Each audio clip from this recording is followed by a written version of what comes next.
보셨어요? 좋아요, 구독, 알람 설정까지.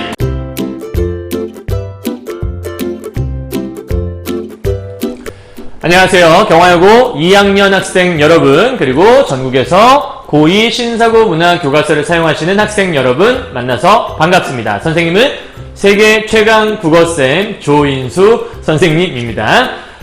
오늘은 여러분들 이제 지난 시간까지 우리 배웠던 작품들에 이어서 오늘은 봉산탈춤이라고 하는 하나의 좀 재밌는 장르를 하나 좀 배워보고자 합니다. 사실은 요즘에는 연극이나 뮤지컬 같은 것들이 많지만 과거에는 그런 것들이 이제 마당놀이 혹은 뭐 탈춤 이런 것들 통해서 많이 있었거든요. 그래서 그러한 탈춤, 가면을 쓰고 하는 그런 탈춤의 대본 중에 하나였던 그런 가면극에 대해서 오늘 하나 좀 배워보고자 합니다. 함께 오늘도 재미있게 열심히 그리고 유익한 그런 시간을 한번 만들어 봤으면 좋겠습니다. 먼저 힘이 되는 말 하나 좀 보고 넘어가도록 할까요? 자, 미래는 현재 우리가 무엇을 하는가에 달려있다 라고 하는 마하트마 간디라고 하는, 여러분 알고 있는 사람이죠? 굉장히 유명한 위인의 이야기입니다. 여러분 되게 의미심장한 말이거든요. 미래는 현재 우리가 무엇을 하는가에 달려있다. 대부분의 사람들은 화려한 미래를 꿈꾸고 더 나아질 미래를 꿈꾸곤 합니다. 그런데 중요한 건 그 미래만 바라보고서 현재 하는 행동을 바라보면 크게 달라지지 않은, 즉 지금이 달라지지 않는다면 미래는 여전히 똑같을 거란 얘기인 거죠. 그래서 여러분들에게 주어진 지금 이 순간, 이 현재에 충실한 삶을, 그리고 이 현재에서 어제보다 더 열심히 사는 그런 하루의 삶이 아마 더 멋진, 여러분이 그 기대하는 가장 멋진 미래를 만들 수 있을 거라고 생각합니다. 여러분 나중에 미래가 어떻게 되는지 이것들을 고민하지 마시고요. 지금 이 순간에 최선을 다해서 충실하게 살아가는 여러분이 되었으면 좋겠습니다. 화이팅 하십시오. 자, 가보도록 하죠. 오늘 봉산탈춤인데요. 이 봉산탈춤은 아까도 말씀드렸지만 탈을 쓰고 하는 그러한 연극이라고 보시면 될 것 같아요. 그래서 여기 나와 있는 왼쪽에 있는 이 사람이 이제 말뚝이라고 하는 이 양반 삼형제라고 하는데요. 이 양반 삼형제의 하인이고요. 이 세 명은 주인이라고 볼 수 있는 사람들이겠죠. 요 가면들을 좀 이따가 좀 자세하게 볼 건데 이 양반들의 가면에 좀 특징이 있어요. 그래서 가면과 인물 간의 관계에 대해서 오늘 배울 예정이고요. 먼저 인물을 좀 정리하고 넘어가도록 하죠. 자, 맨 왼쪽에 있던 말뚝이라는 존재, 어떤 존재냐라고 물어본다면 단연코 이 사람 우리가 이제 하인이라고 볼 수 있겠죠. 그리고 양반 삼형제는 당연히 주인이라는 얘기를 쓸 수 있겠고요. 그래서 이 말뚝이는 서민층을 대표하는 인물이라고 볼 수 있습니다. 여러분. 그리고 여기 있는 양반층, 양반 삼형제는 당연히 양반을 대표하는 존재라고 볼 수 있겠죠. 그래서 양반을 대표하는데 어떠한 양반을 대표하냐? 그냥 양반이 아니고요. 모든 양반을 다 대표하는 게 아니고 일종의 허위의식에 가득 찬 혹은 허세가 가득 찬 이러한 양반을 대표하는 인물로 양반 삼형제가 등장을 합니다. 사실은 이 당시에 있던 양반들이 뭔가 지닌 바 어떤 가진 지식이나 이런 것들이 좀 무식한 사람들이 많았었거든요. 뭐 대표적으로 상인들 중에서 어떤 본래부터 양반은 아니었으나 돈으로 양반 직위를 산 거예요. 그래서 그러한 어떤 양반다움이 없는 양반일 수도 있고요. 또 하나는 양반으로서 이제 자기의 어떤 지위를 팔아버리고 체면만 남은 그런 양반일 수도 있고요. 그래서 그런 양반, 어떤 부족한 양반들의 모습을 대표하는 사람이 양반 삼형제라고 볼 수 있는데, 그럼 말뚝이는 여기서 어떠한 역할을 하느냐? 단연코 이 오른쪽에 있는 양반 삼형제를 가지고 놀아요. 그래서 양반을 비판하는 역할을 하는 사람이 바로 말뚝이라고 볼 수 있고요. 그러한 풍자의 대상이 되는 것이 바로 양반 삼형제의 역할이라고 볼 수 있습니다. 이렇게. 그래서 요 정도 여러분들 기본 사항들은 알고 넘어가시는 게 좋을 것 같고요. 그 다음에 그러면 이 인물들을 어떻게 좀 봐야 되느냐? 잠깐 보도록 할까요? 가면과 아까 선생님이 인물이 어떤 관계가 있다고 말씀드렸죠. 그래서 먼저 가장 양반 삼형제의 맏형이라고 할 수 있는 생님이 있어요. 그래서 책에서 생님이라고 나오기도 하고 생원님이라고 나오기도 하고요. 오늘 여러분들 최대한 자세하게 여러분 시험에 나올 만한 것들은 다 설명을 드릴 예정이에요. 왜냐하면 봉산탈춤은 시험에 정말 내기 좋은 그런 작품이거든요. 그래서 아마 기말고사 범위에서 반드시 나올 수밖에 없는 작품일 것이고 만약에 이게 나온다면 낼 만한 거리가 너무너무 많아요. 그래서 중요한 것들이 많다는 얘기니까 그중에 여러분들이 공부할 것이 또 많다는 얘기겠죠. 하나하나 다 자세하게 짚어드리도록 할게요. 자, 생님이자 이 생원님인 이분은, 이 분이라고 할까요? 언청이에요. 언청이는 이렇게 입이 이렇게 삐뚤어진 이런 사람이기도 하고, 입과 입이 이렇게 갈라진 사람을 우리가 언청이라고 얘기하는데, 사실은 정상적인 면모는 아니죠. 이게 실제 모습으로 표현하면 너무 좀 잔인한 모습이어서 이 줄로 표현을 해요. 그래서 이렇게 한 줄짜리 언청이, 그러니까 입이 이렇게 입술이 갈라져 있는 건데 좀 심하게 갈라져 있는 케이스거든요. 사진을 가져오면 여러분 너무 충격 먹을까봐 이렇게 한번 좀 가져와 봤고요. 여기 한 줄, 여긴 두 줄이가 있는 거 보니까 둘째보다 더 심한 언청이가 첫째라는 걸 알 수 있겠죠. 그래서 중요한 건 뭐냐면 여러분들 둘 다 어떤 양반의 모습인데도 불구하고 뭔가 좀 멋들어진, 뭔가 좀 위험 있는 모습이어야 하는데 그들의 가면은 그와는 또 반대로 이중적인 면모를 보이죠. 언청이라고 하는 좀 뭔가 희화화된 인물이에요. 그래서 희화화된 양반의 모습이 제시되어 있다라고 볼 수 있고요. 즉, 이 생원님과 생님은 일단 생김새에서부터 뭔가 좀 약간 희화화된 분이 있어요. 그리고 이들의 막내 동생인 도련님이요. 도련님 역시도 마찬가지로 입이 돌아가 있어요. 위에 있는 언청이는 입이 갈라져 있는 상태라고 얘기했잖아요. 여긴 입이 돌아가 있어요. 그렇다면 이 셋 다 뭔가 좀 정상적이지 않은 면모를 가지고 있죠. 그래서 이 세 명의 공통점은 희화화되었다. 좀 우스꽝스럽게 표현이 되었다라는 게 공통점. 그리고 또 하나, 도련님은 여기서 끝나지 않고요. 도련님은 대사가 없어요. 되게 편한 역할이거든요. 어떤 대사도 없는데 뭐 하고 다니냐면 형들의 머리를 이렇게 툭툭 치고 다녀요. 막 치면서 아이고 툭툭 치고 다녀요. 그러니까 어린 동생이 형의 모습을 치고 다니는 모습은 양반스럽지 않은 모습이잖아요. 그래서 어떤 행동을 통해서도 희화화된 인물이라고 볼 수 있다는 얘기입니다. 자, 그리고 요 안에 취발이라는 존재가 또 나오거든요.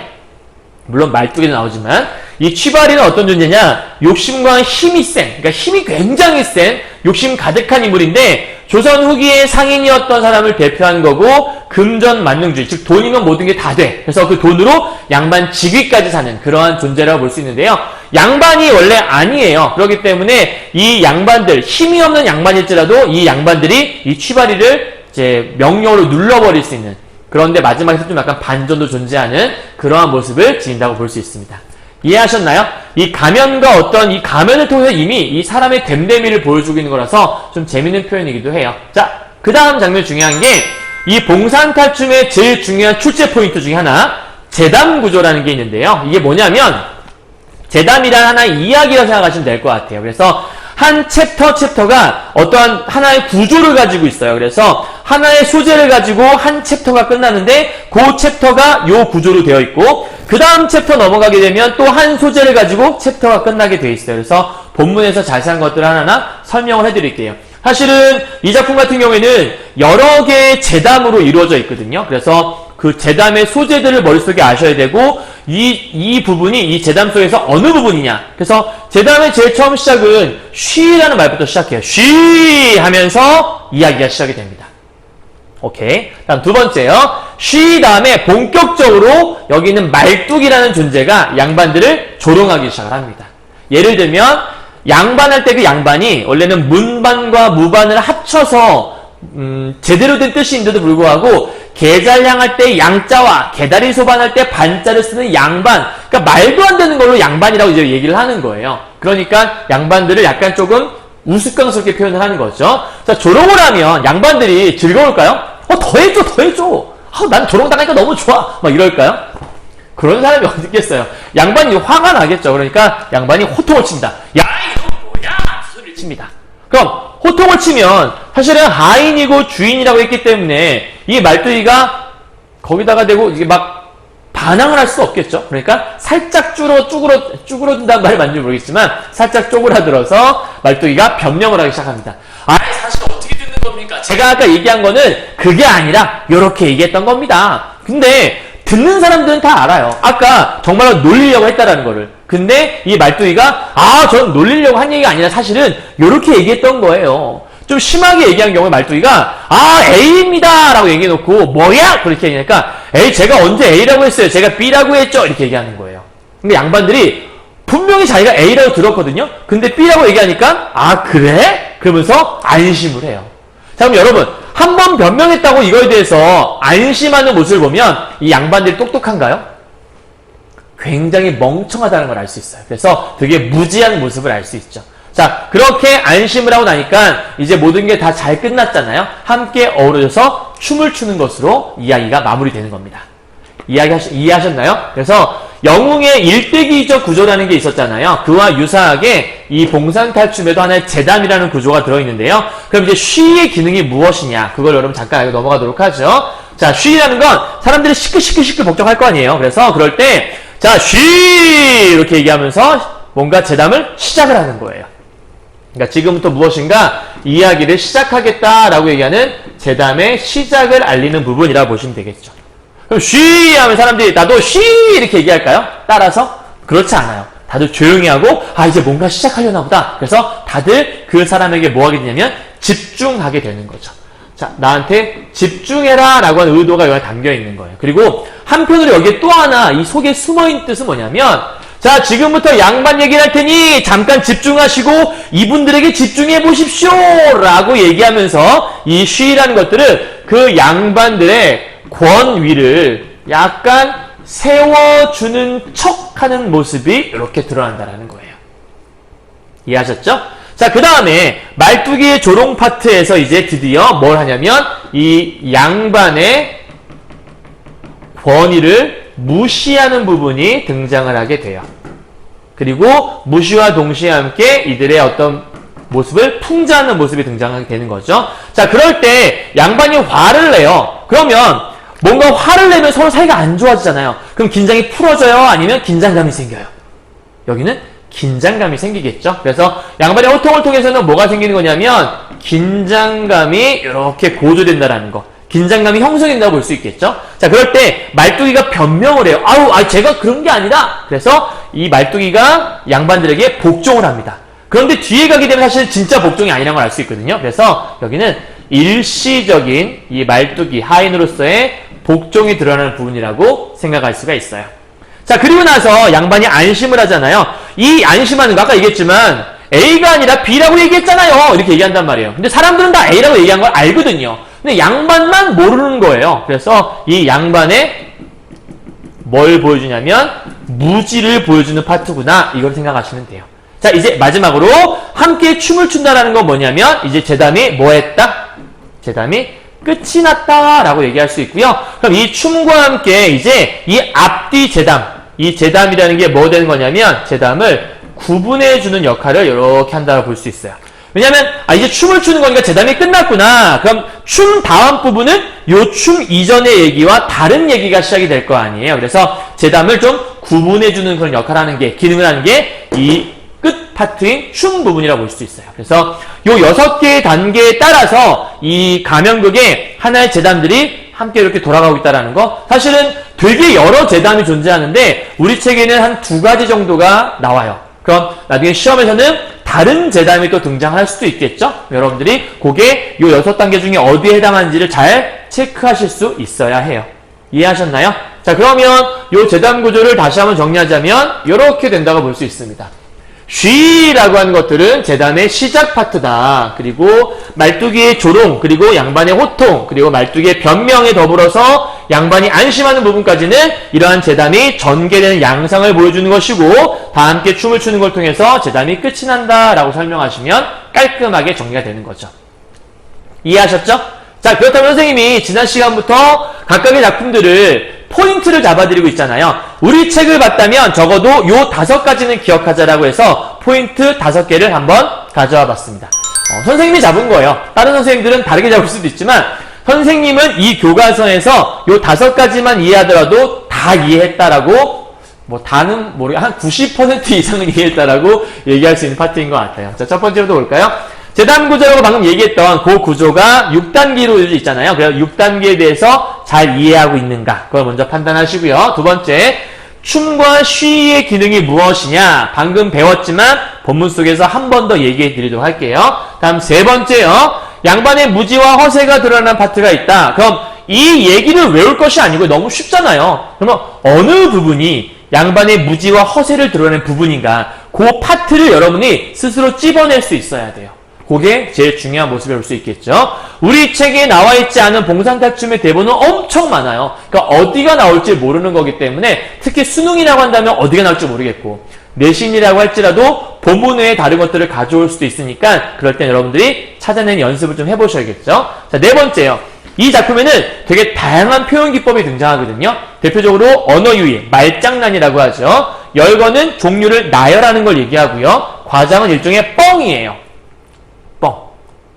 아, 정말 밥을 너무 많이 먹어서 내 배가 산만해졌네. 근데 진짜 산만해지진 않거든요. 그러니까 그런 것들 일종의 과장이라고 볼 수 있는 거죠. 그래서 각각은 무엇인가를 다 강조하거나 어떤 효과를 주기 위해 쓰는 거기 때문에 그 부분이 나왔을 때 한 번 더 설명을 드리도록 할게요. 마지막 다섯 번째, 가면극의 특징이 무엇이냐에 대해서 여러분들이 아셔야 해요. 그래서 하나만 살짝 정리를 하면요.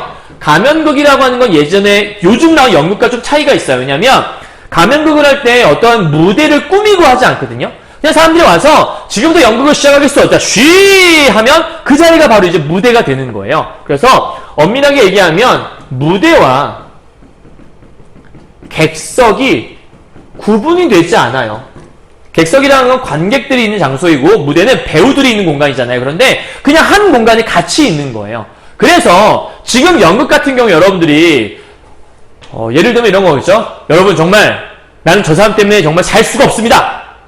어떻게 저렇게 살 수가 있죠? 그러면서 막 무대에서는 저 사람이 내 말을 못 듣는다는 가정하에 막 얘기를 하잖아요.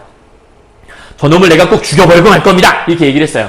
그럼 관객이 보다가 저쪽 배우한테 저기요! 저 배우가 당신을 죽인대요! 이렇게 얘기하면 되게 당황스럽지 않을까요? 그죠? 그러니까 연극이라고 하는 건 이 무대와 객석이 단절되어 있어요. 뭔가 통하지 않죠. 물론 통하는 연극들도 요즘에 존재하긴 해요. 근데 기본적으로 이 무대와 객석은 구분이 되어 있단 말이에요. 그러니까 소통이 일어나지 않는 거죠. 그런데 특이하게도 이 가면극 같은 경우에 무대와 객석에 구분이 되어 있지 않기 때문에 배우와 이 관객이 뭘 할 수 있냐면 서로 소통을 할 수 있다는 게 되게 중요한 특징이에요. 이 가면극이 정말 중요한 특징인 거죠. 그래서 사람들이 함께 동참하는, 자 여러분 정말 저 망나니 같은 놈을 보십시오. 사람들이 아유 저 정말 나쁜 놈, 에이 저 나쁜 놈 이렇게 얘기를 한단 말이에요. 그래서 그런 식으로 함께 동참을 해가면서 그래서 더 즐겁고 재밌는 연극이라고 얘기할 수 있는 거죠. 이해하셨죠? 자, 본격적으로 본문 들어가서 이 부분들이 어떻게 드러나는가를 하나씩 설명해 드리도록 하겠습니다. 가죠. 자, 제6과장이라는 말로 시작을 합니다. 여러분 중요한 포인트인데요. 선생님이 조금 미리미리 중요한 것들은 표시를 해갖고 왔고요. 거기다가 뭔가 키워드들을 적어드릴 거예요. 자, 과장이라고 하는 부분 있죠. 우리가 연극은 막이라고 되어 있죠. 1막, 2막이라고 되어 있잖아요. 시나리오 같은 경우에는 씬 넘버가 붙어 있는데 여기는 6과장이라고 하는 탈춤, 가면극에는 과장이라는 이름이 붙어요. 그래서 저 과장은 뭐냐면 가면극의 기본 단위라고 할 수 있는 부분이에요. 그러니까 정확히 얘기하면 기본이란 말보다는 전개 단위란 말이 더 어울릴 것 같아요. 가면극의 전개 단위다라고 볼 수 있고요. 사실은 요거는 이 과장들이 뭐 1과장, 2과장, 3과장, 7과장 이렇게 있잖아요. 그래서 이 가면극에서 이 각 과장들이 연극은 여러분들 좀 연결이 되지 않아요? 1막 다음에 2막, 2막과 1막이 완전 다른 얘기가 아니라 이야기가 다르다 하더라도 하나의 주제를 갖고 흘러가잖아요. 그런데 이 과정들은 각 과장이 독립적으로 구성이 되어 있어요. 그래서 등장인물도 다르고요. 이야기가 조금 다르게 전개가 좀 되는 경우가 많아요. 알았죠? 이 하나의 중요한 특징이니까 좀 알아두시면 좋을 것 같고요. 봉산탈춤은 총 제7과장으로 되어 있어요. 머릿속에 좀 담아두세요. 자, 그럼 제일 처음 여기는 양반과 말뚝이의 춤이라는 제목을 갖고 있고, 즉 말뚝이와 양반이 주인공인 그런 부분이라고 볼 수 있는 거겠죠. 제일 처음 시작합니다. 번거지를 쓰고 채찍을 들었다라고 설명이 되어 있죠. 우리가 보통 연극 대본 같은 데에서 시나리오나 혹은 희곡에서 지시문이라고 하는 부분이죠. 번거지를 쓰고 채찍을 들었다는 건 이 사람의 직업을 알려주는 거고요. 얘 직업이 마부였구나라는 거를 우리가 알 수 있는 정보예요. 하나 체크해 주세요. 자, 국거리 장단에 맞춰 양반 삼형제를 인도하여 등장. 자, 드디어 주인공 말뚝이와 다음에 양반 삼형제가 이렇게 등장을 하는 거예요. 자, 말뚝이 뒤를 따라 국거리 장단에 맞춰 점잔을 피우나 어색하게 춤을 추며 등장하고 있다라고 얘기해요. 그러니까 양반들이 들어오긴 들어오는데 뭐 하냐면 되게 점잔 피우면서 어색한 모습을 지니고 있어요. 무엇인가 좀 약간 엉성한 모습을 보이죠? 그러니까 점잔을 피우는데 어색하게 춤을 춘다? 그러니까 뭔가 좀 약간 아주 어색한 모습? 뭔가 맞지 않는 이런 모습을 좀 지니고 있죠. 그래서 양반 삼형제 중에 맞이는 생님이라고 한다. 우리 아까 앞에서 배웠었는데 다른 말로 생원님이라고 하기도 하고 생원님, 생님이라고 이제 부르는 사람이라고 얘기했었어요. 그래서 이 생님의 특징을 하나 이렇게 말씀드리면 이 생님은 융통성이 없는 사람이에요. 그래서 평생 동안 뭐만 했냐면 글 공부만 했던 사람이거든요. 이렇게. 그래서 이 사람은 세상 물정 자체를 잘 모르는 이런 사람이라고 여러분이 정보를 미리 알아두시면 좋을 것 같아요. 자, 다음 둘째요. 둘째는 서방님이시고요. 그 다음에 끝은 도련님이라고 나와 있어요. 그래서 다른 책에서 설명할 때는 생원, 그 다음에 서방, 그리고 도령이라고도 설명하기도 해요. 자, 생님과 서방님은 흰 창옷에 관을 썼고 쾌자예요. 연결된 건 선생님이 이렇게 분리되어 있어서 동그랗게 따르셨는데 흰 창옷, 관, 쾌자, 복권이라고 할 수 있는 이 네 가지 있죠. 쾌자, 복권, 흰 창옷, 그 다음에 관까지 이렇게 네 가지요. 자, 보통 흰 창옷에 관을 쓰고 복권을 쓰고 이 쾌자 이런 것들을 입은 사람을 우리가 뭐라고 하냐면 양반이라고 하거든요. 그래서 요거는 이 사람들의 신분이 뭐라는 걸 알려준 거냐면 양반이다라는 거를 알려주는 파트라고 볼 수 있어요. 그래서 이 말뚝의 신분이 서민, 평민이다라는 걸 알려주는 건 저 모습을 통해 알려준 거고요. 이들이 양반이라는 것들은 이 모습을 통해 알려주었구나를 생각하시면 돼요. 자, 그 다음 중요한 파트인데요. 생님과 서방님은 언청이이며 그 다음 생님은 언청이 2줄, 서방님은 1줄. 아까 선생님이 더 심한 사람이 여기 나와 있는 생님이라고 말씀드렸어요. 다음 부채와 장죽을 가지고 있어요. 그럼 여기서 이 부채와 장죽, 사실은 이 부채와 장죽도 양반들이 주로 들고 다니는 거거든요. 그래서 양반을 상징할 수 있는 소재라고 볼 수 있는 게 이 장죽과 부채라고 볼 수 있어요. 그래서 부채와 장죽 들고 있다고 신분이 양반이구나 다 열로 통할 수 있는 거예요. 이해하셨죠? 그러니까 흰 창옷, 관, 쾌자, 복권, 부채랑 장죽까지 싹 다 올릴 수 있다는 얘기예요. 그런데 이러한 양반의 모습을 언청이라고 표현한 거잖아요. 그러면 이 언청이라는 모습은 그 얼굴 자체로 이 양반을 우스꽝스럽게 표현한 거니까 희화화한 부분이라고 볼 수 있겠죠. 다음, 도련님은 입이 삐뚤어졌다. 마찬가지로 여기는 외양 묘사를 통해서 마찬가지로 이 도련님의 모습을 희화화하고 있다라고 볼 수 있겠죠. 선생님 그러면 언청이는 어떤 거죠? 얘도 당연히 외양 묘사를 통해서 희화화하고 있는 거죠. 때로는 행동을 통해서 희화화하기도 하지만 여기는 그 외양 묘사를 있는 그대로 해서 약간 좀 희화화한 모습이 있다라고 볼 수 있을 것 같아요. 자, 이때 도련님은 대사가 없다고 말씀드렸죠. 형들과 동작을 같이 하면서 형들의 면상을 부채로 때리며 방정맞게 굴어요. 그러니까 양반인데 양반답지 않은 행동을 하잖아요. 그러니까 이 모습은 아까 말씀드렸던 행동을 통해서 이 도련님의 모습을 뭐 하는 거냐면 희화화하고 있는 모습이라고 볼 수 있을 거예요. 이해하셨나요? 그러니까 지금 여기 나와 있는 이 가로친 부분 있잖아요. 여기서부터 여기까지 가로친 부분들은 이 인물의 어떤 외양과 그 다음에 행동을 통해서 뭐화하고 있다? 화하고 있다. 요게 이제 중요한 포인트라고 볼 수 있는 거예요. 이해하셨나요? 오케이. 자, 여러분 여기까지 여기 방정말 군다 있죠? 여기까지 혹시 두꺼운 펜 있으면 끊어요. 선생님이 이제 두꺼운 펜 하나씩 끊어가면서 얘기할 건데 여기까지가 하나의 파트라고 생각하시면 돼요. 자, 그럼 여기까지는 어떤 파트였냐라고 물어본다면 등장인물을 소개하는 파트라고 보시면 되겠고 이 등장인물을 소개할 때 주로 외양과 행동을 통해서 소개를 하고 있으며 이 모습을 통해서 이들을 희화화하고 있는 파트구나. 이렇게 여러분 기억하시면 앞에 부분의 이야기가 다 끝났다고 보시면 돼요. 출제할 것도 굉장히 많이 있죠. 머릿속에 잘 기억해 두시면 좋겠어요. 자, 이제부터 여러분들 중요한 재담이라는 게 시작합니다. 가도록 하죠. 자, 말뚝이가 가운데쯤 나와서 제일 처음에 쉬라고 시작합니다. 여러분 아까 기억나세요?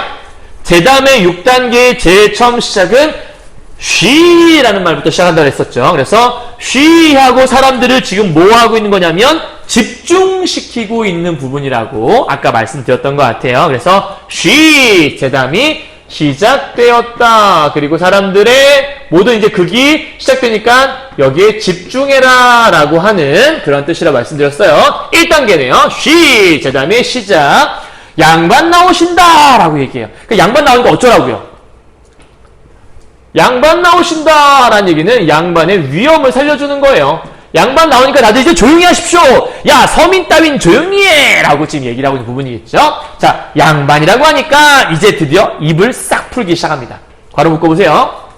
노론, 소론, 호주, 병주, 옥당을 다 지내고 삼정성 육판서를 다 지낸 대로제상으로 계신 양반인 줄 알지 마시오! 라고 얘기해요. 그럼 여러분, 여기 나오는 노론과 소론이라고 하는 이 호조란 부분 있잖아요. 이게 우리가 흔히 알고 있는 일반적인 양반의 모습이에요. 그러니까 진짜 양반은 이러한 양반들 얘기하는 거죠. 그래서 원래 양반이라고 하는 건 문반, 글 공부를 해서 글을 주로 위주로 하는, 그리고 싸우거나 어떤 무술을 잘하는 무반, 문반과 무반을 합쳐서 우리가 양반이라고 보통 얘기를 하잖아요. 그래서 진짜 양반의 모습이 이런 모습인데 여러분 이런 양반이라고 생각하지 마세요. 그런 양반 아니에요. 이렇게 얘기하는 거예요. 그럼 뭔데? 계잘량이라는 양자에 개다리 소반이라고 하는 반자 쓰는 양반이란 말입니다. 개다리 소반이라고 하는 거 여러분 왼쪽에 나와 있죠. 상다리 모양이 개의 다리처럼 흰 자그마한 밥상. 이런 거 얘기하는 거예요. 여러분 이런 상 본 적 있지 않아요? 이런 상들. 그래서 이 개다리 소반할 때 반자. 그러니까 실제로는 이런 양반의 모습인 건데 양반한테 개잘량, 개다리 소반 이런 얘기 하잖아요. 그러니까 이 모습이 바로 앞에서 얘기했던 이 양반들을 뭐 하고 있는 거냐면 일종의 놀리고 있는 부분인 거죠. 근데 어떻게 놀려요? 보면 글자가 개잘량 할 때 양, 그 다음에 개다리 소반 할 때 반. 그러니까 글자는 똑같아요. 그죠? 그런데 진짜 뜻은 그게 아니잖아요. 그러니까 음은 같아요. 음은 같은데 동음 뜻이 달라요. 그래서 이의 라고 얘기할 수 있는 부분이죠. 그러니까 동음 이어를 통해서 말 장난을 해놓은 일종의 무슨 파트? 언어 유의 파트라고. 선생님이 아까 특징 중에 언어 유의 적어드렸죠? 그 부분이라고 보시면 되는 거예요.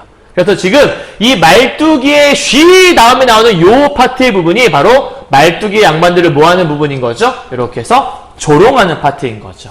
자, 처음 쉬라고 시작했다가 조롱이 나왔어요. 그죠? 조롱 다음에 아까 뭐였죠?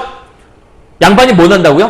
화가 난다! 이거 좋잖아요. 그죠? 그래서 이놈 뭐야? 라고 해서 양반에 뭐가 나타나요?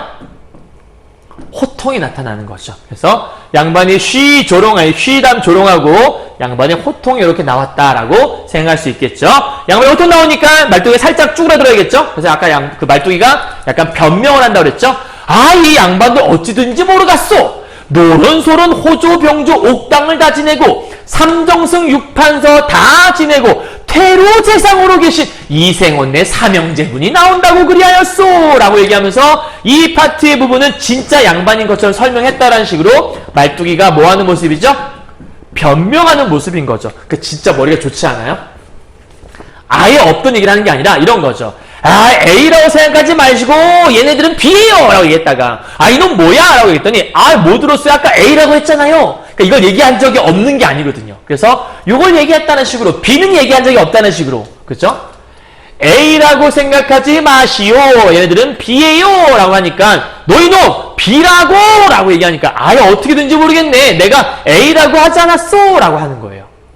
이해가세요? 어떤 뜻인지? 자, 그렇게 얘기하니까 이 양반들이 그걸 듣고서 하, 그렇구나, 이생원이라네! 이렇게 하면 되게 좋아해요. 그러니까 이 부분에서 양반이 뭐 하는 부분이냐면 안심하는 파트가 나온다고 볼 수 있겠네요. 되게 멍청하죠? 그러니까 마지막에 국걸장단으로 함께 여기 써있네요. 춤을 춘다 라고 나와 있죠. 그럼 아, 춤을 통해서 제담이 끝났구나 라고 여러분 생각할 수 있겠죠? 이해하셨나요? 자, 그러면 이제 하나 물어볼 게 있는데 얘네들이 싸웠잖아요. 그런데 춤을 춘다라는 건 둘 간에 뭐가 일어난 거죠? 일종의 화해가 일어난 거죠. 그럼 이때 춤의 기능이 있어요. 춤은 어떠한 기능을 하느냐? 일단 1번.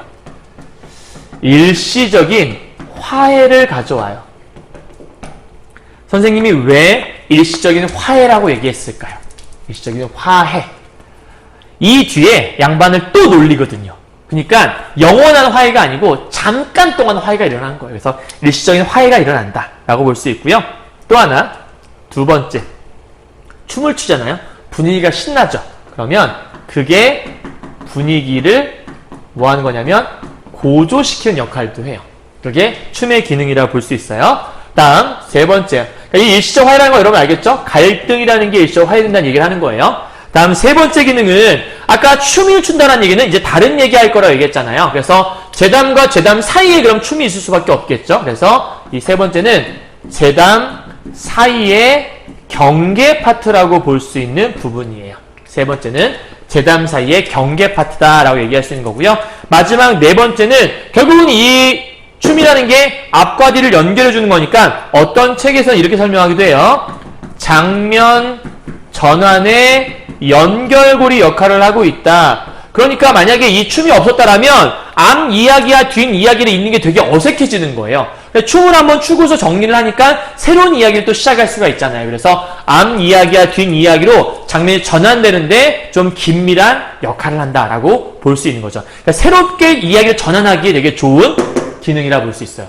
그럼 선생님, 이 춤만 이런 좋은 기능이 있나요? 쉬는 기능이 없나? 쉬도 아까 기능이 있었죠. 쉬는 뭐 있었죠?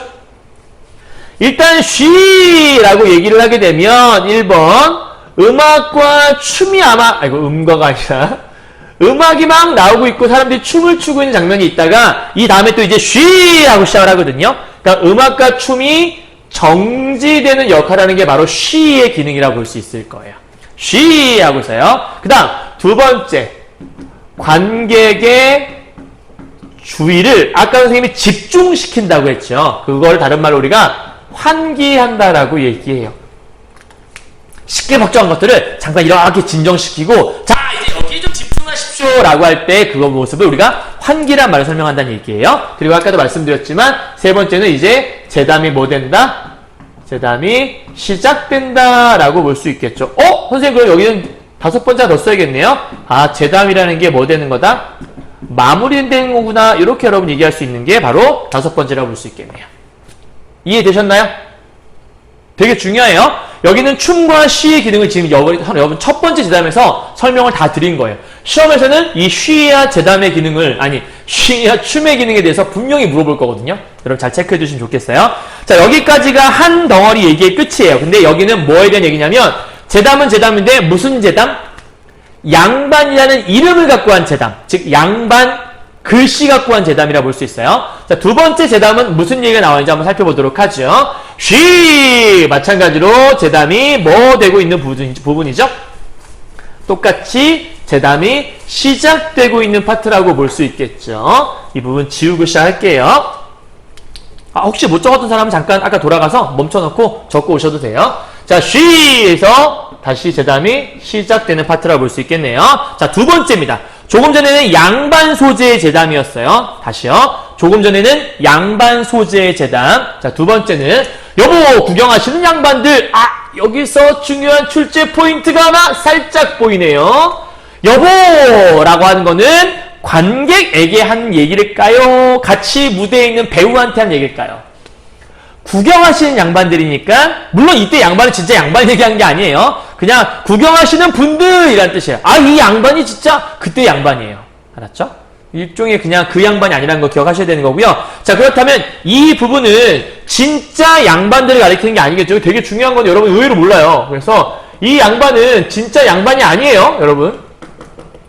이런 거 여러분 기본이니까 잘 알아두셔야 되고요. 그냥 흔히 이 양반이 어디서 할 때 그 양반이라고 보시면 돼요. 여기에 내가 왜 중요하다 얘기한 거냐면, 양반들한테 말을 건네고, 즉 관객한테 말을 건네고 있잖아요. 가면극의 특징, 무대와 객석에 뭐가 없다? 아까 말씀드렸던 구분이 없다. 그 파트를 설명하기 위한 중요한 파트예요. 아시겠나요? 되게 중요한 파트니까 꼭 기억하셔야 돼요. 자, 그 다음 말씀 좀 들어보시오. 짧다란 곰방대로. 곰방대가 짧아요. 아까 여러분 장죽 기억나요? 장죽이 양반의 상징이라 그랬죠. 그럼 짧은 곰방대는 누가 쓰냐면 평민이 써요. 그래서 짧다란 곰방대는 서민을 상징하는 소재라고 볼 수 있어요. 이런 건 시험에 나올 만한 짤막한 소재라고 볼 수 있어요. 자, 그거 말고 연죽전으로 가서, 연죽전은 담배를 파는 곳이라고 볼 수 있겠죠. 가서요, 돈이 없으면 내게 기별이라도 해서 양칠간죽, 자문죽, 여러분 죽이라는 건 대나무 죽자인데 되게 이때 당시에 담뱃대를 대나무를 통해 만들었거든요. 그래서 여기 나오는 요 죽자 들어가는 게 나오게 되면 다 담뱃대인가 보다라고 생각하시면 돼요. 그래서 양칠간죽, 자문죽, 희자죽, 연변죽이라고 하는 이 담뱃대가 있는 건데 이런 것들을 이리저리 맞추어가지고 다 해석하지 말고요, 여러분들. 오른쪽에 보면 뜻 다 나와 있으니까 굳이 해석은 하지 않을게요. 이러한 뭘 맞추는 거냐면 담뱃대를 맞춰가지고, 근데 이 담뱃대는 진짜로 좋은 담뱃대예요. 좋은 담뱃대. 질이 좋은 것들. 그냥 좋은 담뱃대로 쓸까요? 좋은 담뱃대를 가지고 연변죽을 이리저리 맞추어가지고 저 재령 나물이 거의 낚시 걸듯, 그러니까 쉽게 말하면 이런 거죠. 이렇게 낚시, 이렇게 물고기 같은 것들 이렇게 걸어놓잖아요. 이렇게 물고기를 어떻게 그랬죠? 자, 물고기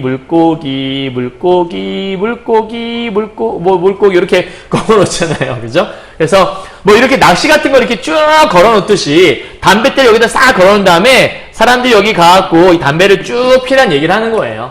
근데 이게 뭐가 중요한 거냐면 낚시 걸듯 걸어놓고 잡수시오라고 얘기하잖아요. 이게 지금 어디서 나오는 거냐면 여러분 지금 쉬 다음에 뭐 나온다 그랬죠? 처음에?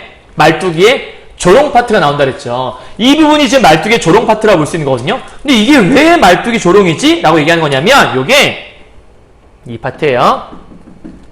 양반들 앞에서 이렇게 담배를 피란 얘기예요. 양반 앞에서 담배 펴 이런 얘기를 하는 거예요. 마치 누구처럼? 양반처럼 이런 식으로. 그래서 이 부분이 뭐냐면 이 부분이 양반에 대한 조롱이라고 할 수 있는 부분인 거죠. 그러니까 담뱃대를 가지고 조롱하고 있는, 담뱃대를 가지고 제담의 소재를 삼고 있는, 아까는 양반 소재였죠. 이번에는 담뱃대를 소재를 삼고 있는 거예요. 그랬더니 야 이거 뭐라고 하면서 호통을 치죠. 그랬더니 말뚝이가 이 양반들 어찌든지 모르겠소. 양반 나오시는데 담배와 헌화를 금하라 그리하였소. 쉽게 말하면 양반들 나오시니까 담배 피는 걸 하지 말라고 했어요. 그러니까 담배 얘기를 한 건 맞는데 아까 분명히 피라고 얘기했잖아요. 근데 피지 말라고 내가 얘기했다니까요. 잘 못 들었어요. 이렇게 얘기하는 거예요. 그리고 헌화라는 게 뭔 말인지 모를 것 같은 사람은 간단하게 잡담이라고 생각하시면 돼요. 그러니까 이 말뚝의 부분은 일종의 말뚝이가 변명하는 부분이라고 볼 수 있겠죠. 그랬더니 양반들이 헌화를 금하였다네 그러면서 안심을 하게 되고 마지막에 함께 춤을 추면서 또 하나의 제담이 끝난다라고 볼 수 있겠네요. 이해하셨어요? 그러니까 또 하나의 제담이 끝난 거죠. 조금 전에는 양반 소재로 한 제담이었고 이번엔 담뱃대를 이제 소재로 한 제담이라고 볼 수 있어요. 하나 더 나와요. 세 번째 제담입니다. 여기 담뱃대, 그 장죽이랑 담뱃대 얘기하는 거예요. 다음 세 번째 제담은요. 가자. 또 이야기가 시작이 되죠. 안 줘도 되겠다. 그죠? 시작해요. 여보 악공들, 이번에는 악공에게 말을 건네기 시작을 하네요. 야, 여러분 아까는 관객하고 소통을 했잖아요. 이번에 누가 하냐면 무대와 무대 밖에서 연주하는, 쉽게 말해 여러분 뮤지컬 같은 거 보게 되면요. 무대가 있고 한쪽에서 악기팀이 연주를 해요. 그리고 객석이 따로 있죠. 그러니까 이 각각의 공간은 구분되어 있는 공간이거든요. 그런데 여보 악공들 말씀 들으시오라고 얘기하는 거 보니까 이 작품은 이 무대와, 정확히 얘기하면 무대와 무대 밖에 경계가 있다 없다? 경계가 없다라는 걸 설명하는 거예요. 이것도 일종의 아까 영상 얘기했던 그 소통의 문제라고 볼 수 있는 거죠. 자, 그 다음 오음육류를 다 버리고 저 버드나무 홀뚜기 뽑아다가 불고 바가지 장단 좀 쳐주오 라고 얘기해요. 그러니까 양반들 나오신다고 하니까 이게 멋있는 음악을 연주해줘야 되는데 이 오음육류는 되게 멋진 음악을 얘기하는 거거든요. 그런데 이런 음악 다 버리고 이런 거 하지 말고 홀뚜기, 버드나무 깊이랑 풀필 있잖아요. 삐삐삐 하는 풀필이. 그런 거나 뽑아다 불고 바가지 장단이나 불어주세요 라고 하는, 이건 되게 약간 나쁜, 약간 뭐라 그럴까? 어떤 음악이랑 이 좋을까요? 조금 좋지 않은 음악? 그러니까 질이 좀 약간 음악의 질이 떨어진다는 게 말이 되나? 좀 이상하긴 한데 어쨌든 뭔가 좀 고급스러운 그런 음악 말고 그냥 양반의 권위에 맞지 않는, 그러니까 정확히 얘기하면 이게 더 이해하기 쉽겠네요. 양반 권위에 맞지 않는 그러한 음악이나 연주해달라 이런 얘기를 하고 있는 거예요. 이해하셨어요? 그러니까 시작했죠? 뭘 또 여기서 하는 거냐면 말뚝이가 조롱을 한 거겠죠? 그랬더니 야 이놈 뭐야? 하고서 호통을 치고 양반도 어쩌든지 모르겠어. 용두해금 북장보 피리 저 때까지 한 가락도 뽑지. 말을 좀 바꿔볼게요. 빼지 말고 어떤 것도 하나도 빼지 말고 싹 다 가져와서 싹 다 갈아엎어 주실 뻔했네요. 싹 다 건드러지게 칠하고, 건드러지기라는 말은 멋지고 아름답게 라는 뜻이거든요. 그래서 멋지고 아름답게 칠하고 그리하였소 라고 한 일종의 또 하나 아까 얘기했던 호통에 이어진 변명 파트가 나오는 거고, 건드러지게 칠하네 이러면서 안심하는 파트가 나오겠고, 함께 춤을 추면서 끝나게 되는 이야기입니다. 이해하셨나요? 그러니까 지금 앞부분의 파트, 자 여기서 중략이 나오죠. 그 얘기는 한 덩어리가 끝났다는 얘기예요. 그래서 이 봉산탈춤의 여기까지의 파트는 뭐가 나와 있는 거냐면 제일 처음에 인물 소개가 나왔죠. 외양묘사와 행동을 통해서. 그 다음은 제담이 몇 가지가 나왔어요? 3가지가 나왔어요. 첫 번째는 양반 소재로 한 제담, 언어 유희 기억날 거예요. 두 번째는 담뱃대로 한 소장, 그래서 담배를 아무렇게나 막 펴라, 양반들 눈치 보지 마, 이런 얘기 했었죠. 다음 세 번째가 음악 가지고 쟤네들한테 좋은 음악도 필요 없어, 이렇게 하면서 3가지 제담을 갖고서 양반들을 놀리고 희화화하는데, 그 놀리고 희화화할 때 이 3가지를 전부 다 제담 구조에 맞춰서 설명했다라는 게 포인트예요. 아시겠죠? 다 이해하셨죠? 자, 이제 중략이니까 제담 이야기는 잠깐 끝났고요. 다른 걸로 이제 넘어가게 돼요. 자, 이번엔 양반의 약간 좀 허세 어린 모습을 지금부터 함께 느껴보도록 하죠. 자, 쉬! 마찬가지면 똑같이, 여기는 똑같네요. 쉬! 하면서 양반들에게 집중하라 이런 얘기를 하기 시작하죠. 앞 제담과 이제 다른 얘기를 시작하는 거니까 여기서 잘 보실 게 뭐가 중요하냐면요. 조금 전까지는 잘 보세요. 말뚝이가 쉬했죠. 말뚝이가 쉬했죠. 말뚝이가 쉬했어요. 그죠? 그런데 특이하게 여기는 생원이 쉬를 해요.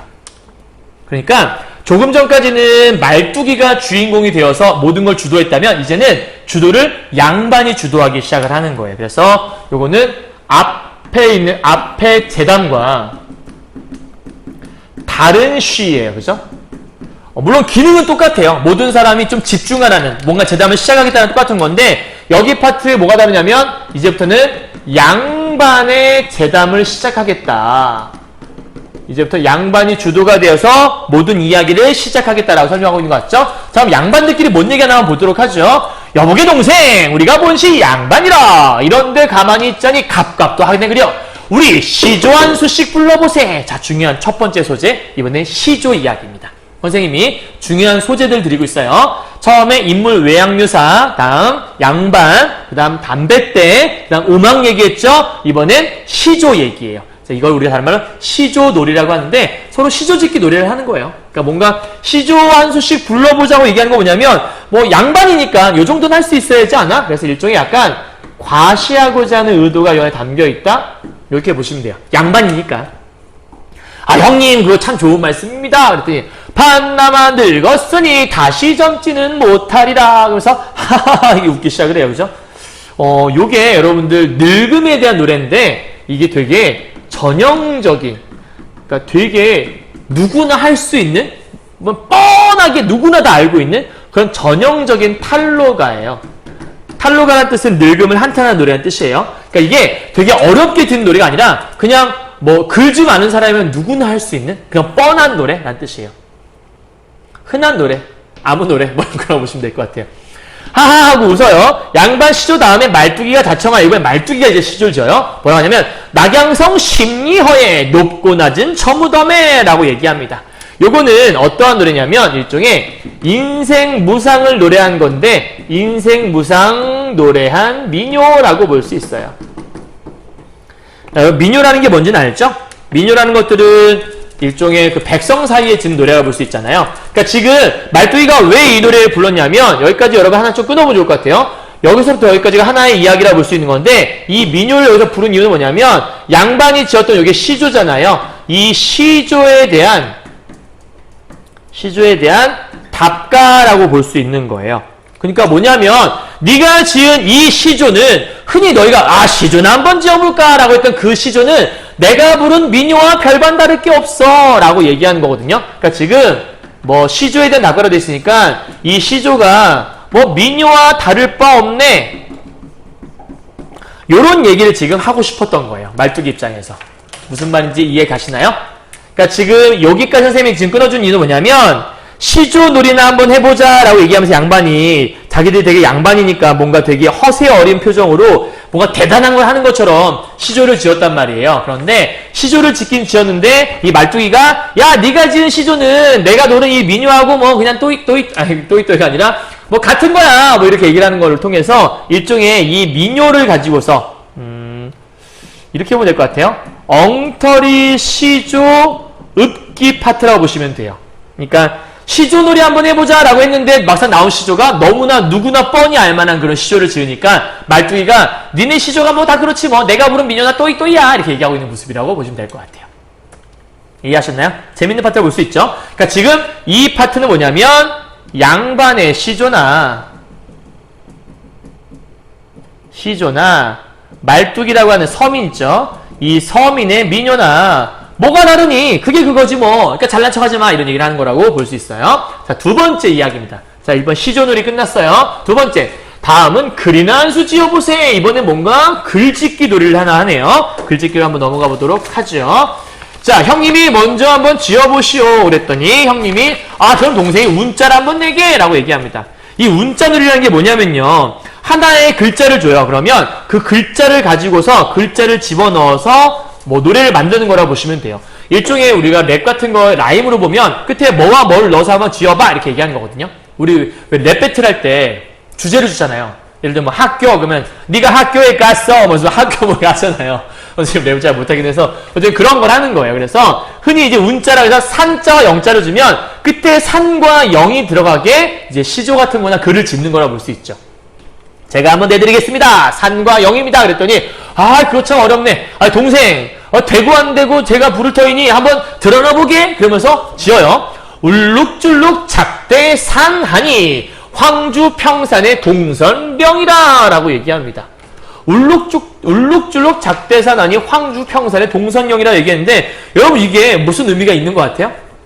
이거 쉽게 말하면 이런 거예요. 광주에는 뭐 칠사산이 있으니 서울에는 무슨 산이 있다 뭐 이런 거예요. 그러니까 아무런 의미 없는 이게 그냥 아무 의미가 없는 그냥 그러한 내용이에요. 그냥 뭐 하는 거냐면 그냥 운자만 맞춘 거죠.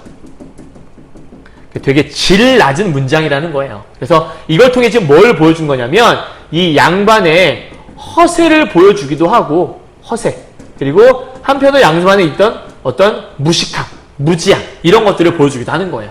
근데 이렇게 되게 무식하게 지었는데 뭐라 하냐면 형님 또 되게 잘 지었습니다 이렇게 얘기를 해요. 마찬가지예요. 얘도 무식한 거지. 그러니까 모르지. 그러니까 동생한테 생원이 동생도 한번 한 개 지어보세. 그럼 형님이 운자 하나 내보십시오. 그랬더니 총자 못짤세 라고 칩니다. 근데 얘 지금 이거 보세요. 그 운자 벽자 참 어려운 거구만요. 그러면서 뭐라 하냐면 형님 들어보십시오. 집세기 앞총은 헝겊총하니 총 그죠? 그러더니 남학신 비충의 검을 모시라 라고 얘기합니다. 무슨 말인지 얘가요?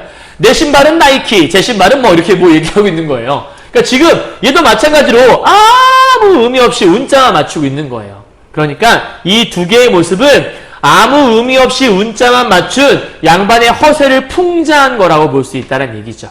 여기까지 하나 끊어서 이제는 여기는 뭐 한 거냐면 엉터리 아까는 엉터리 시조놀이였죠? 여기는 엉터리 운자놀이라고 보시면 되는 파트예요. 아시겠나요? 하나 더 있어요. 세 번째 파트요. 이번엔 파자나 한번 해보자. 그래서 파자는 글자를 분리해서 여러분들이 짓는 거라고 볼 수 있거든요. 그러니까 예를 들면 이런 거라 보시면 돼요. 파자놀이가 뭐냐면 남자 옆에 여자가 서 있는 것은 무슨 자입니까? 라고 물어봐요. 그럼 이게 뭐냐면 예를 들면 이런 거예요.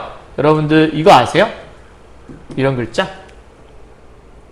남자 옆에 여자가 함께 서 있는 거 이거 우리가 좋을 호자라고 하거든요. 남자와 여자가 함께 서 있어도 좋다 이렇게 얘기를 해요. 그래서 이 파트가 좋을 호자를 얘기하는 건데 이렇게 글자를 쪼개갖고 서로 간에 어떤 글자 놀이를 약간 수수께끼처럼 하는 거라고 보시면 될 것 같아요.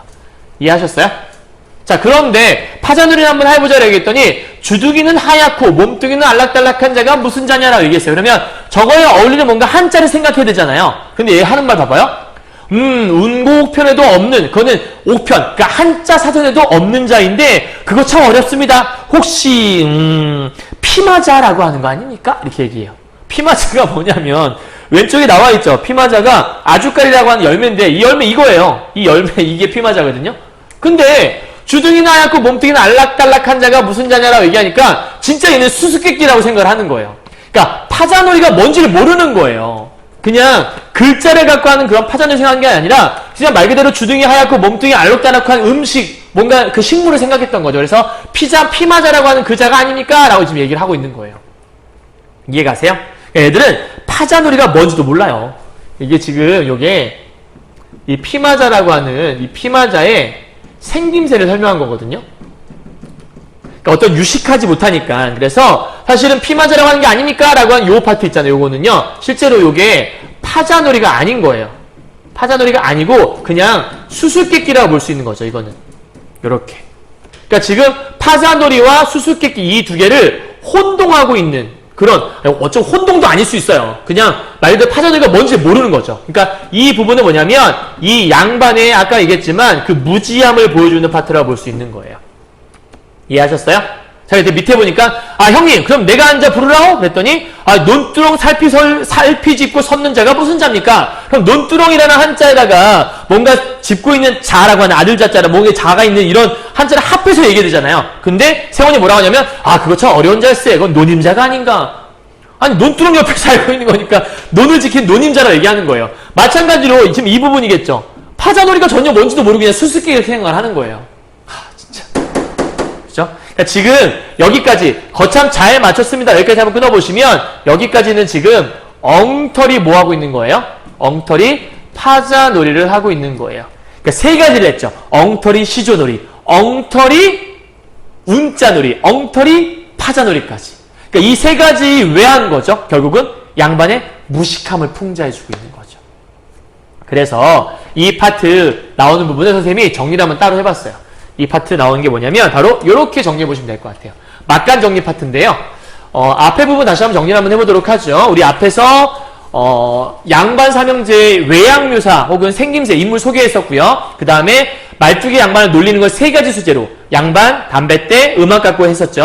그 다음 이 파트는 양반의 무식함을 양반의 어떤 놀이를 통해서 첫 번째 민요나 다름없는 시조를 지었던 거 뭐였죠? 이게 엉터리 시조놀이였죠. 그죠? 시조 읽기 대회. 그 다음 두 번째 억지로 운자를 끼워 맞힌 것들은 운자놀이라고 얘기했었죠. 세 번째 단순한 수수께끼라고 착각했던 거는 파자놀이라고 얘기했어요. 이 세 가지를 전부 다 제대로 하지 못한 모습을 통해서 양반의 무지를 조롱하고 풍자하는 모습이 있었다라고 설명드렸던 거예요. 이해했죠? 자, 그리고 맨 마지막에 여기서 취바리가 나오거든요. 이러는 동안에 이 취바리가 여러분 이제 또 하나 중요한 소재라고 볼 수 있어요. 아까 얘기했었는데 취바리가 누구냐라고 물어본다면 얘는 힘이 엄청 센 인간이에요. 그리고 얘는 돈도 많은 인간이라고 볼 수 있어요. 그래서 아까 얘기했던 얘는 신흥 상인 계층이라고 할 수 있는 그러한 사람이 바로 취발이라고 볼 수 있는 건데 얘는 이 돈을 어디서 모았냐면 사실은 부정하게 모은 돈이에요. 그러니까 올바르게 돈을 축적한 사람이 아니거든요. 그래서 부정하게 모은 돈인데 어떻게 모으면 어때? 돈만 모으면 되지? 이런 사람이 볼 수 있기 때문에 이 당시에 이렇게 부정한 모습으로 돈을 모을 수 있었다라는 얘기는 이 당시 사회가 굉장히 부패했었구나. 부패한 사회상을 반영하는 사람이 바로 취발이라는 걸 여러분 알 수 있어야 돼요. 이해하셨죠? 되게 중요한 사람이니까 기억하셔야 돼요. 자, 갑시다. 자, 다음 파트입니다. 이놈 말뚝아! 그러면서 이제는 놀이가 다 끝났고 말뚝이에게 취발이가 나온 걸 이제 보고요. 이제 취발이 잡아오라고 시켜요. 예. 그랬더니 나랏돈 노랑돈 칠푼 잘라 먹은 놈! 여기서 취발이가 돈을 어떻게 벌었는지 나오는 거죠. 뭐였냐면 이 취발이의 죄목이 나오는 거예요. 취발이가 뭐 한 거냐면 바로 국고를 횡령한 거예요. 나랏돈을 횡령한 거라고 볼 수 있겠죠. 상통이 무르익은 대초빛 같고 울룩불룩 빼미장 등 같은 놈을 잡아들여라 라고 얘기하고 있죠. 이 취발이에 뭘 하고 있는 거냐면 외양을 이렇게 해서 묘사하고 있는 부분이 나오네요. 그죠? 그 다음이에요. 말뚝이. 그놈의 힘이 무량대각이요. 날래미 비호 같은데. 그러니까 힘이 되게 세다고 얘기했었으니까 이 힘은 신체적인 힘을 얘기하는 거예요. 그래서 이때의 힘이라고 하는 것들은 신체적인 힘을 얘기하기도 하는데 사실은 정확히 얘기하면 이런 힘도 있지만 요거 말고 또는 재력을 얘기하기도 해요. 그러니까 돈이 되게 많은. 그래서 일종의 두 가지 의미를 지니고 있는 이 힘이라는 단어는 중의성을 뜻한다고 볼 수 있어요. 그러니까 돈도 많고 힘도 세고 이런 모습인데, 자, 날래의 비유 같은데 전령이나 있으면 잡아오른지, 이 전령이라는 게 뭐냐면 잡아오라는 일종의 영장 같은 거거든요. 근데 이 전령은 뭘 상징할 수 있는 거냐면 양반의 권위를 상징할 수 있는 거예요. 그러니까 사실은 이런 거죠. 누군가 잡아오라고 하는데 힘이 너무 세. 그럴 때 전령을 딱 보여주면 잡아올 수 있다. 뭐 이런 거 얘기하는 것 같아요. 양반의 권위가 살아있다라면 그런 거겠죠. 밑에 보니까 오 그리하여라 그러면서 전령 가져라고 써줘요. 종이에 무엇을 써준다. 종이를 받아들고 취바리한테 가서 당신 잡혔어! 라고 얘기해요. 그러니까 지금 그렇게 힘이 센 놈인데 당신 잡혔어! 하니까 잡혀버리거든요. 그러니까 이게 지금 뭐냐면 이 전령 한 장으로, 그렇죠? 전령 한 장으로 되게 취바리를 쉽게 잡아요. 그죠? 쉽게 잡은 모습이 이렇게 나온다. 이게 뭘 보여주는 걸까요? 그러니까 이 종이 한 짝 갖고서 아무리 힘이 센 서민이라 할지라도 다 잡아들일 수 있다는 얘기는 이게 그만큼 당시에 양반의 권위가 이렇게 강했다. 이런 양반의 권위가 강했던 시대상을 보여준 거라고 볼 수 있는 거겠죠. 이해하셨나요, 여러분? 오케이. 자, 그랬더니 잡혔어라고 얘기했어요. 넘어가도록 하죠. 어디 전령을 한번 보자 그랬더니 딱 보더니 종이를 보더니 취바리가 말뚝한테 끌려서 양반한테 가기 시작을 해요. 자, 그 다음 갑니다. 취바리 엉덩이를 양반 코앞에 잡혀간 것까지는 좋았어요. 여기까지는 양반이 되게 진짜 힘 있는 사람인가 보다 라고 생각할 수 있었는데 이제 이 다음 장면이 되게 좀 우스꽝스러운 면이 나와요. 자, 보세요. 취바리 엉덩이를 양반 코앞에 내밀게 하며 라고 얘기하죠. 요거는 약간 양반을 뭐 하는 거냐면 조롱하는 거겠죠. 엉덩이 이렇게 내밀면서 양반을 조롱하는 일종의 행동이라고 볼 수 있을 거예요. 그러니까 말투가 일부러 양반한테 코에다 이렇게 들이대는 거죠. 양반 잡아들였어 이렇게 얘기하는 거라고 볼 수 있겠죠. 일종의 약간 조금 무례한 행동이라고 볼 수 있을 것 같아요. 이런 행동을 통해서 이런 모습을 보여줘요. 양반이 이렇게 얘기하네요. 말투가 이게 뭔 냄새냐? 엉덩이 들이댔으니까. 뭔 냄새냐? 이렇게 얘기했더니, 이놈이 피신을 하여. 피신이라는 게 오른쪽에 뜻이 나와 있어요. 위험을 피해서 몸을 숨기다 보니까 양치를 못해서 그런지 냄새가 나는 모양입니다. 라고 얘기해요. 엉덩이 들이밀어놓고 입냄새 난다 이렇게 얘기하는 것 같아요. 그랬더니, 야, 그럼 이놈의 모가지를 뽑아서 밑구녕에 갖다 박아라. 라고 얘기해요. 너무 잔인하지 않아요? 근데 이렇게 얘기한다는 게 뭐냐면, 여러분 사실은 의미가 두 가지가 있거든요. 이렇게 양반이 얘기할 수 있다는 건 실제 이 당시에 이런 일들이 비일비재했던 거예요. 진짜 이런 일을 하는 게 아니라 이만큼 양반들이 힘이 세갖고 양반의 횡포가 강했다. 이런 얘기를 보여주는 파트라고 볼 수 있어요. 그럼 두 번째는 뭐냐면 이게 말도 안 되는 거잖아요. 그러니까 이게 일종의 약간 조금 이렇게 황당한 말을 통해서 이게 서민들이 보고 있는 일종의 재밌는 연극 아니에요? 그래서 이걸 통해서 뭐 하는 거냐면 일종의 웃음을 유발하는 파트이기도 해요. 어쨌든 양반의 횡포를 풍자하기도 하는 거면서요. 그랬더니 말뚝이가 새님 들으시오. 시대가 금전이면 그만인데 라고 얘기하죠.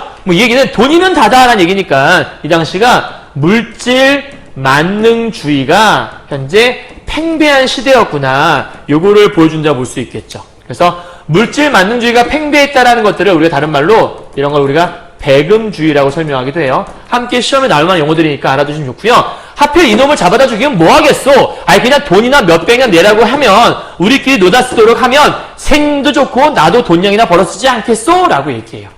그러니까 지금 이게 뭐냐면 이 당시가 얼마나 부패했었는지 이런 부패한 시대상 이게 되게 당연한 것처럼 얘기하잖아요. 그러니까 이 당시에 뭐가 성행했었냐면 이렇게 잡혀오게 되면 뇌물이라는 게 되게 성행한 시기였구나 이런 거를 보여주는 부분이라고 볼 수 있겠죠. 그랬더니 밑에 보니까 그럼 선생님은 못 본 채 하고 그냥 조금 그냥 그렇게 하십시오 이렇게 얘기하는 거예요. 선생님 못 본 채 하고 있으라고 얘기하죠. 그러면 요거는 그 부정부패를 뭐 하라는 거냐면 그냥 묵인해라 이런 얘기를 하는 거겠죠. 이렇게 묵인하고 있어 이렇게 얘기하니까 가만히 계시면 내가 다 잘 처리하고 갈 것이니 그리 알고 계시오 라고 얘기하면서 맨 마지막에 국거리 장단에 맞춰서 일제히 어울려. 자 이번엔 일제히 어울려서 그죠? 그럼 결국 일제히 어울려 춤을 춘다는 얘기 한바탕 이렇게 일제히 어울려 춤을 춘다는 얘기는 뭐냐면 위로 이렇게 올라가 볼까요? 결국은 양반이 회유당했다는 건가요? 아니면 회 안 나온 건가요? 결국은 말뚝이에게 회유당한 거죠. 양반이요. 그죠? 이렇게. 그럼 양반이 회유를 당했다는 얘기는 그냥 동의했다는 얘기 아니에요? 그 돈 버는 거에 대해서. 그래서 이걸 통해서 보여주고 싶었던 건 굉장히 속물적이고 그리고 부패한 양반의 모습을 폭로하고 풍자하기 위한 파트가 바로 이 마지막 파트였구나라는 걸 여러분이 이해하시면 돼요. 물론 말뚝이도 마찬가지예요. 말뚝이도 좋은 어떤 모습이 아니라 함께 부패한 모습이긴 하죠. 하지만 이 작품의 핵심 포인트는 그런 말뚝이를 비판하기 위한 것이 아니라 양반을 비판하기 위한 점에 있었다라는 걸 여러분이 잘 알아두시면 좋을 것 같습니다. 자, 여기까지 이해하셨나요? 설명드릴 건 다 드렸어요. 안 드린 거 거의 없이. 오케이? 그럼 이제 머릿속에 하나 정리를 해볼게요. 이 작품의 전체 맥락을 한번 기억해 봅시다. 제일 처음 시작은 이렇게 시작을 했죠. 양반의 모습인 양반 삼형제를 소개를 했었어요. 그죠? 인물의 외양과 혹은 행동을 통해서 우스꽝스럽게 표현을 했죠. 그리고 그 소개한 부분에 대해서 양반들을 약간 갖고 노는 말뚝이의 재단 부분이 있었어요. 양반이란 이름 갖고서 담뱃대 갖고서 음악 갖고서 그 다음 양반 스스로 행동을 통해서 엉터리 시조놀이하고 엉터리 운자놀이하고 엉터리 파자놀이를 통해서 양반들을 비판하는 모습이 있었죠. 마지막 취바리를 잡아오는 모습 속에서 이젠 돈까지 물질 만능주의 통해서 어떤 속물적인 근성을 보였던 양반의 모습 쭉 정리됐나요? 이 모습을 통해서 양반들을 비판하고 있는 게 이 작품의 특징이다라고 설명하시면 깔끔하게 정리가 끝납니다. 이해하셨죠? 자, 이제 그러면 이걸 통해서 학습활동 들어가서 한번 더 정리를 한번 해보도록 하죠. 갑시다. 이 작품의 내용을 다음과 같이 정리해보자. 인물들이 등장한 장면, 번거지를 쓰고 채찍을 든 말뚝이가 나오죠. 그래서 말뚝이가 재담하는 장면이 나오게 되는데 재담하는 장면의 특징이 뭐였죠, 여러분들? 아까 얘기했던 재담 구조를 가지고 있는 부분이었죠. 재담 구조를 간단하게만 좀 써볼까요? 제일 처음에 쉬 하는 부분이 있었죠. 양반을 조롱했죠. 양반이 뭐 했죠? 화를 냈죠. 호통을 쳤어요. 그랬더니 말뚝이가 뭐 했죠? 변명을 하기 시작했죠. 그랬더니 양반이 안심을 하기 시작을 하고 다음에 춤을 추기 시작했습니다. 그래서 재담에 6단계 설명을 했고요. 다음 양반들이 놀이한 장면에서는 3가지 놀이를 했죠. 하나는 시조짓기 놀이, 하나는 운자 놀이, 마지막 파자 놀이를 통해서 전부 다 엉터리로 했어요. 그죠? 엉망진창이었죠. 전부 다 비판하기 위한 점이었고요. 마지막 취바리 잡아들인 장면에서는 뭘 보여주냐면 물론 처음 시작은 부패한 취바리의 모습이 나왔었고요.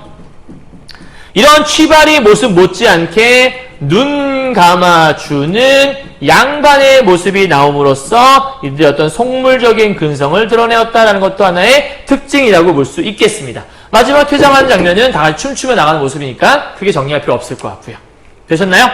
다음 두 번째 파트. 마찬가지 이 부분 여러분들 그 구글 클래스룸에다가 따로 학습활동 파일은 올려드릴 거예요. 그거 보시고서 정리하시면 될 것 같아요. 두 번째입니다. 양반 삼형제의 성격은 어떠했나 라고 얘기할 수 있고요. 말뚝의 성격은 어떠한가를 대사와 행동을 통해서 한번 보자라고 얘기하는 건데 뭐 간단한 내용이죠. 사실은 양반 같은 경우에는 되게 무능한 모습이 있죠.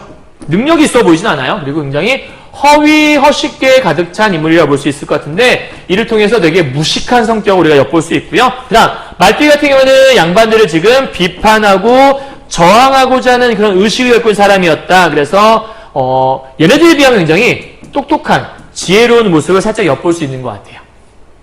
그리고요. 이 작품 반복에 나타나는 재담의 구조 우리 앞에서 설명했던 부분이네요. 말뚝이가 조롱을 하니까 누가 호통치냐면 양반이 호통을 쳤죠. 그랬더니 말뚝이가 변명을 했죠. 그랬더니 양반이 뭐 했죠? 안심을 했던 부분이 있었죠. 쉽죠? 자, 그러면 다음 넘어가 보도록 하죠.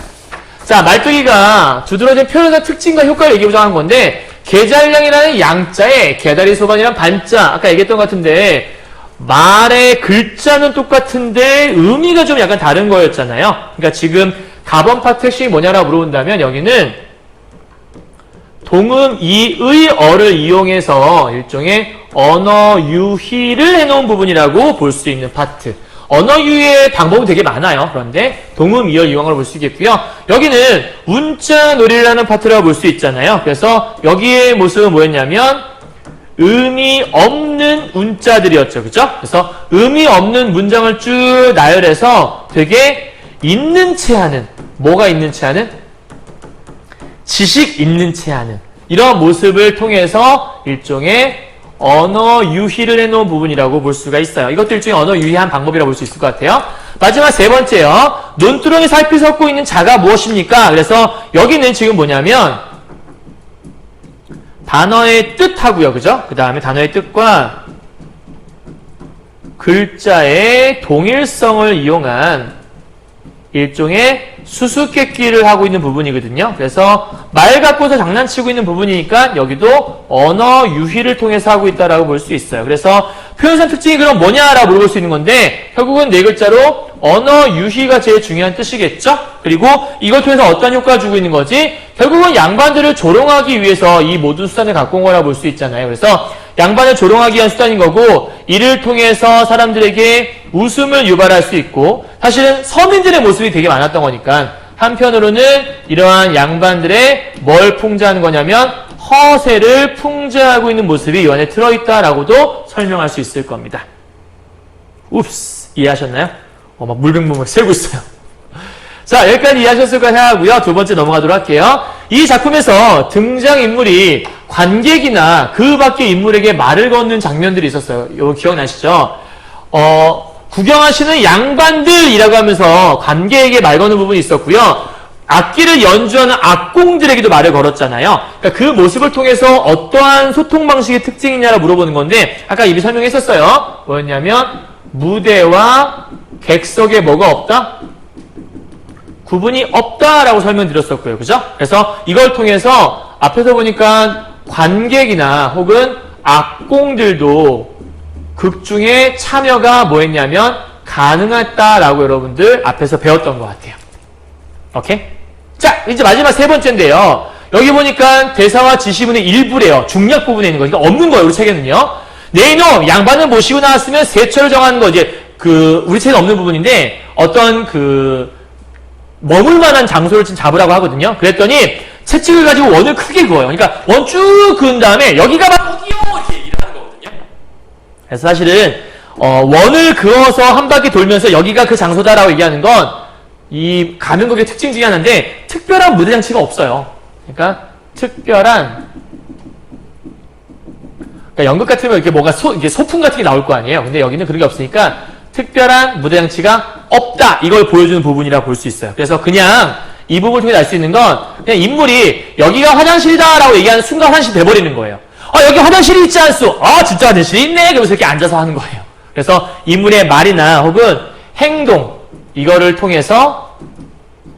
통해 극 중에 공간이 설정될 수 있다라는 것을 보여줘요. 그리고 마찬가지로 이렇게 그은 다음에 이마만큼 털을 잡고 참나무 울장을 드문드문 꽂고 깃을 푸근푸근히 두고 문을 하늘로 낸 그러니까 지금 아무것도 없는 곳이니까 뻥 뚫려 있잖아요. 그래서 문을 하늘로 낸 약간 일종의 위가 뻥 유리창 같은 걸로 뚫려 있는 멋진 집을 지어놨습니다라고 얘기하는 약간 이 부분도 양반을 뭐 하는 거예요?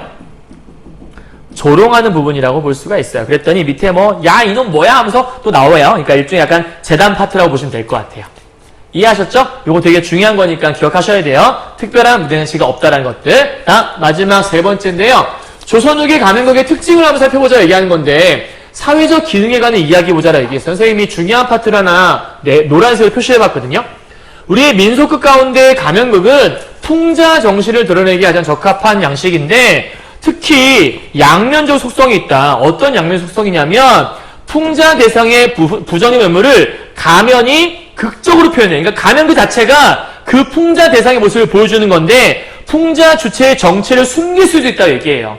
그러니까 가면을 통해서 그 속의 모습을 볼 수가 없잖아요. 그래서 그 결과 가면극은 다른 민속보다 더 직설적이고 노골적일 수 있대요. 왜냐하면 내가 누군지 드러나지 않으니까. 여러분 복면가왕 이런 거 봤잖아요. 복면가왕 보면 거기에 있는 사람들이 자기는 자신감이 없는데 가면을 쓰니까 용기가 생기더라 이런 얘기 많이 하잖아요. 그러니까 그런 것들을 보였다고 여러분 보시면 될 것 같아요. 그럼 이걸 통해서 이 가면극이라는 게 어떠한 사회적 기능이 있었냐?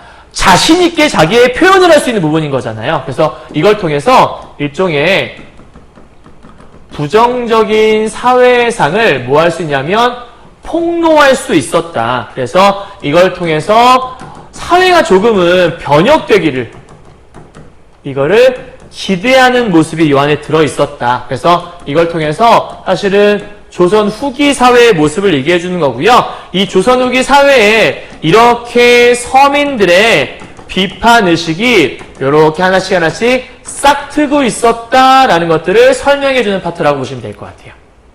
이해하셨나요? 자, 이제 마지막으로 가도록 하죠.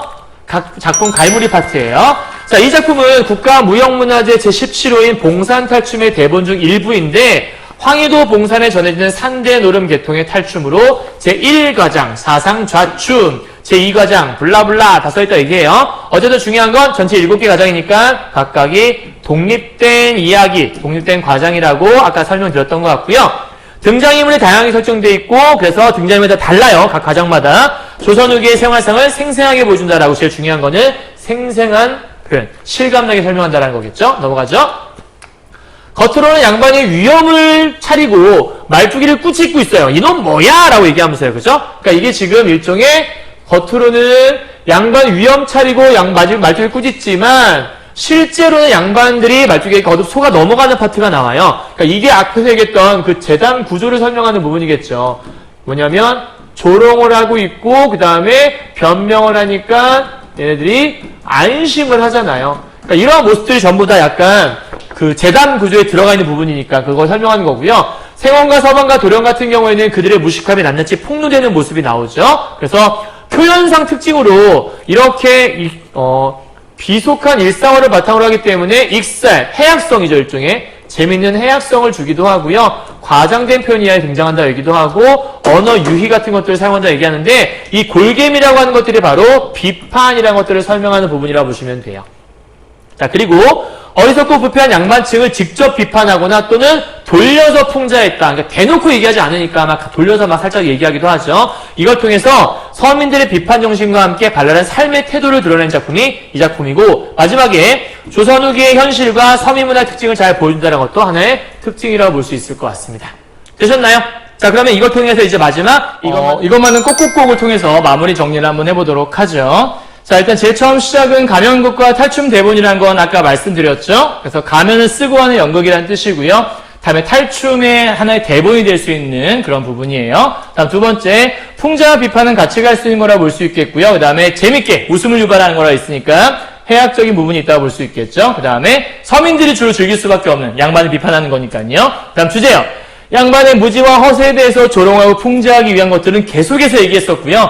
양반 스스로의 어떤 그런 무지를 드러내는 부분도 있었지만 말투기가 비판한 부분도 있었던 것 같아요. 다음 7개의 독립된 과장으로 되어 있다. 그리고 이 작품은 6과장에 해당된다라고 설명드렸고요. 다음 특별한 무대 장치가 없다. 그래서 앞에서 설명했지만 이것 때문에 어디까지 이어지는 거냐면 무대와 객석의 구분이 없다까지도 이어질 수 있다라고 말씀드렸어요. 다음 세 번째, 일정한 재단 구조의 반복 기억하시죠? 이제 쉬, 조롱, 다음에 호통, 다음 변명, 안심, 춤추는 것까지 기억하셔야 돼요. 다음 서민의 언어와 양반의 언어가 혼재한다고 얘기했었는데 양반의 언어 같은 경우에는 한자어 같은 걸 얘기하는 거고요. 서민의 언어는 어떤 비속어 같은 것들을 얘기한다라고 보시면 될 것 같아요. 다섯 번째, 다양한 표현 기법도 있는데 언어 유희는 말장난 아까 설명드렸죠. 동음이어 이용한 거. 열거는 쭉 나열되어 있는 거. 아까 담배만 나열되어 있는 거 있었잖아요. 다음 과장이 있는데요. 요 과장은 어떤 거를 좀 얘기할 수 있냐면 담배를 쭉 나열하고 있잖아요. 그런데 그렇게까지 담배를 쭉 나열하고 담배를 피진 않아요. 우리가 낚싯대 이렇게 걸어놓고 담배를 막 걸어놓은 다음에 다 같이 붙어서 갖고 담배를 뻐끔뻐끔 피는 장면은 사실은 그렇게까지 담배를 피지는 않거든요. 일종의 좀 약간 좀 과장된 모습이라고 볼 수 있죠. 그래서 양반이 오니까 그렇게까지 약간 좀 과장돼서 담배를 피라고 하는 것처럼 되어 있는 그러니까 과장이라고 하면 그렇게 그런 일이 일어날 것 같지 않은 약간 일종의 뻥 같은 약간 좀 확대된 모습. 그러니까 아까도 말씀드렸지만 뭐 집채만한 산 아니 집채만한 산 좀 이상하다. 집채만한 소. 근데 소가 집채만한 소가 어디 있어요? 그냥 큰 소인데 그 정도로 약간 뻥을 쳐놓은 거죠. 그러니까 그 부분이 뭐 문제집 같은 데 보게 되면 열거와 과장이 함께 있다고 돼 있을 거거든요. 그래서 열거와 과장이라 설명을 하는 게 아마 그런 의미에서 설명한 거라고 볼 수 있을 건데 과장에 대한 부분들은 맞다고 보는 사람도 있고 아니라고 보는 사람도 있기 때문에 일단은 설명을 드렸어요. 여섯 번째, 당대 현실을 비판하고 풍자하는 부분이 있다라고 설명드렸으니까 이거는 말 안 해도 아실 수 있을 겁니다. 여기까지 끝! 자, 이제 정말로 여러분 설명 다 드렸고요. 여러분들 요 정도 정리하면 진짜 봉산탈춤은 어떻게 나와도 여러분 다 맞출 수 있을 거예요. 완벽한 정리 다 해드렸고요. 이 봉산탈춤 사실은 여러분들 선생님이 출제위원이라면 당연히 낼 것 같은 중요한 작품이거든요. 다른 선생님들도 아마 다 출제하실 만한 굉장히 중요한 작품이니까 잘 기억해 두시고 적어도 이 부분에 나온 문제들은 틀리지 않았으면 좋겠습니다. 여러분들이 주의할 건 우리 책에 없는 중략 부분들이 나올 수도 있거든요. 근데 그 부분들도 지금 내용들만 잘 기억하시면 적용할 수 있으니까 한 번쯤 미리 보시는 것도 나쁘진 않을 것 같아요. 중요한 건 양반들을 비판하기 위한 의도가 대부분 다 깔려있다는 거 잘 기억해 주시면 좋겠어요. 자, 그러면 처음 얘기했던 거 기억나시죠? 미래는 현재에 의해 좌우된다라는 말. 여러분 지금의 이 열심히 했던 모습들이 여러분의 미래에 한 걸음 더 다가갈 수 있도록 분명히 만들어 드리고 있을 겁니다. 힘내시고 파이팅 했으면 좋겠습니다. 수고하셨습니다.